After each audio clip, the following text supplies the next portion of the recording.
Hello बच्चों, हम कर रहे हैं क्लास 7 मैथ्स की गणित प्रकाश, जो आपकी मैथ्स की नई वाली एनसीईआरटी है। इसमें चैप्टर 2 अरिथमेटिक एक्सप्रेशन। आज हम करेंगे टॉपिक रिमूविंग ब्रैकेट्स पार्ट 2, जो पेज नंबर 38, 39 और 40 पे गिवन है। शुरू करते हैं एग्जाम्पल नंबर 15 से। Lhamo and Norbu went to a hotel. Each of them ordered a vegetable cutlet and a rasgulla. A vegetable cutlet cost rupees 43 and rasgulla cost rupees 24. Write an explanation for the amount they will have to pay. तो कितने rupees उनको पे करने पड़ेंगे? अगर हम एक जने का देखें, ईच का शेयर देखें, तो each one of them had 1 vegetable cutlet and 1 rasgulla. So each of their share can be represented as 43 plus 24.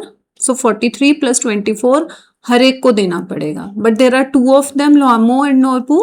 तो उनको देना पड़ेगा 2 into 43 plus 24. क्या इतना देना पड़ेगा? नहीं. तो अगर हम देखें 2 इंटू 43 प्लस 24 और हम इसे सॉल्व करेंगे तो दो टर्म्स बनेंगे, 2 इंटू 43 प्लस 24. इसका मतलब कि 2 टाइम्स 43 प्लस 24. लेकिन ये केस नहीं था. उन दोनों ने ही वेजिटेबल कटलेट और दोनों ने ही रसगुल्ला लिया था. तो 2 pieces of cutlet and 2 pieces of rasgulla should be there. So actually it should be 2 into 43 plus 2 into 24. ठीक है, तो डबल दोनों का होगा. So we can make use of brackets to write the expression. तो ठीक एक्सप्रेशन लिखने के लिए हम ब्रैकेट का यूज कर सकते हैं और वो होगा 2 times 43 plus 24. So we can say that together they have to pay 2 times 43 plus 24, या फिर उसको एक्सपैंड भी कर सकते हैं हम 2 into 43 plus 2 into 24. ठीक है, तो ये आप डिस्ट्रीब्यूटिव प्रॉपर्टी ऑफ मल्टीप्लिकेशन से ऐसे भी लिख सकते हैं. अब क्वेश्चन है कि अगर another friend संगमू joins them and orders the same item, तो संगमुआ ने भी ज्वाइन किया और उसने भी सेम ही कटलेट और रसगुल्ला ऑर्डर किया. तो अब टोटल अमाउंट का एक्सप्रेशन क्या होगा? तो क्या होगा बच्चों? 3 times 43 plus 24 will be the expression. ठीक है, नेक्स्ट हम देखते हैं example 16. In the Republic day parade there are boys scouts and girl guides marching together. The scouts march in 4 rows with 5 scouts. तो ये जो येलो से रिप्रेजेंट हो रहा है, तो यहाँ पे 4 rows हैं और हर रो में 5 scouts हैं. ठीक है, द गाइड्स, जो गर्ल गाइड्स हैं, दे मार्च इन 3 rows. तो यहाँ पे 1 2 3 rows दिख रही हैं और हर रो में अगेन 5 गाइड्स हैं. ठीक है, how many scouts and guides are marching in this parade? So total scouts and guides कितने मार्च कर रहे हैं इस परेड में? तो पहले अगर हम इंडिविजुअली देखें तो बॉय स्काउट्स का देखेंगे तो 4 rows हैं और 5 हर रो में स्काउट्स हैं. तो एक्सप्रेशन होगा टोटल नंबर ऑफ स्काउट्स का 4 into 5. सिमिलरली गर्ल गाइड्स का देखें तो 3 rows हैं और 5 गाइड्स हैं हर रो में, तो 3 into 5 गर्ल गाइड्स का हो गया. तो ये हो गया गाइड्स का एक्सप्रेशन और ये हो गया आपका स्काउट्स का. और टोटल कितना हो गया? टोटल हो गया 4 into 5 plus 3 into 5. So total number of scouts and guides will be 4 into 5 plus 3 into 5. इसको एक दूसरे तरीके से भी कर सकते हैं, क्योंकि हर रो में 5 चिल्ड्रन ही हैं, तो हम टोटल नंबर ऑफ रोज देख सकते हैं. तो टोटल नंबर ऑफ रोज हो जाएंगी 4 plus 3 इंटू हर रो में 5 है, तो 4 plus 3 into 5 ऐसे भी निकाल सकते हैं. तो ये नंबर 1 तरीका है, ये नंबर 2 तरीका है और दोनों ही सेम आएंगे. सो अगर हम इसको एक्सपैंड करें नंबर 2 वाले को, 4 plus 3 into 5, तो फिर भी क्या आएगा? डिस्ट्रीब्यूटिव लगा के 4 into 5 plus 3 into 5. ठीक है, और अब हम इन्हें कंप्यूट कर लेते हैं, यानी कि वैल्यू फाइंड आउट करने के लिए. ये फर्स्ट टर्म हो गई, ये सेकंड टर्म हो गई. इंडिविजुअली निकालेंगे तो स्काउट्स हो गए 20 और गाइड्स हो गई 15 और टोटल हमारा आ गया 35. ठीक है 35। क्वेश्चन है कि 5 इंटू 4 प्लस 3, 5 इंटू 4 प्लस 3 कर लें, इज दैट इक्वल और not equal to 5 into 4 plus 3?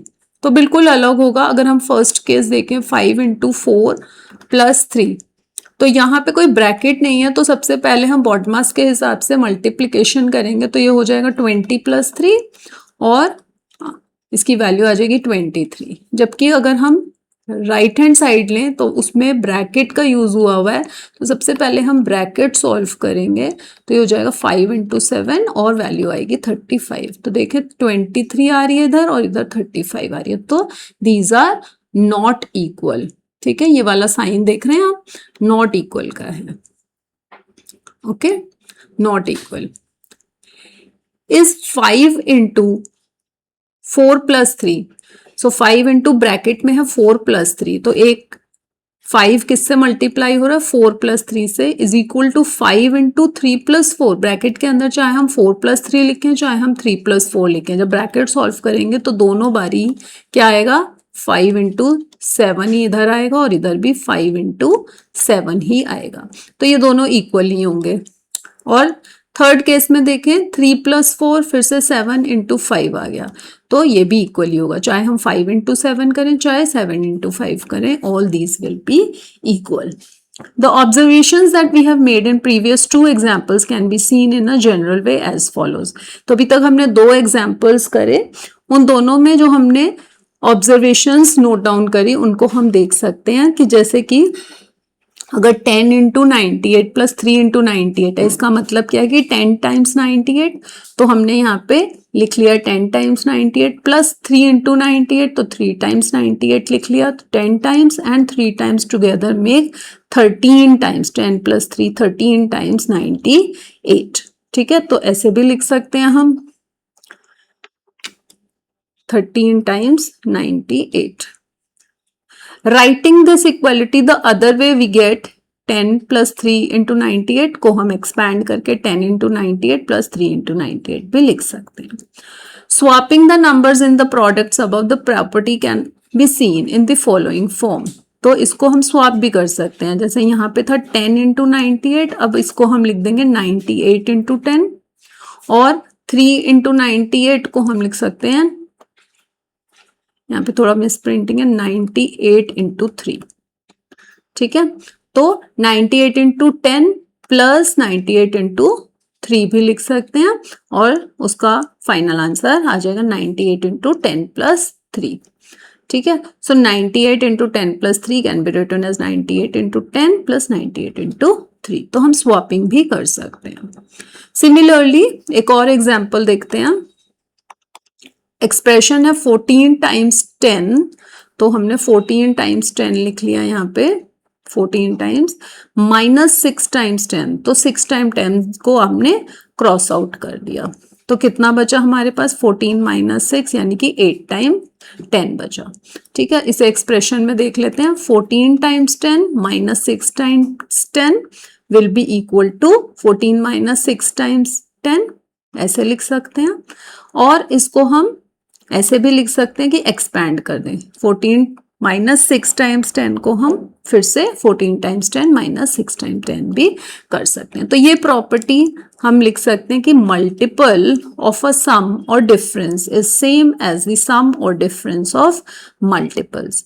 तो अगर किसी चीज का मल्टीपल है, ठीक है, किसी सम या डिफरेंस का मल्टीपल है, जैसे कि 10 टाइम्स 14 माइनस 6, तो ये it is the multiple of a difference and it is same as the difference of the multiples, यानी कि 14 टाइम्स 10 माइनस 6 टाइम 10। ठीक है, तो यहाँ पे ये ध्यान देने वाली बात है कि डिस्ट्रीब्यूटिव प्रॉपर्टी ऑफ मल्टीप्लिकेशन जो है वो काम में आ रही है। ठीक है,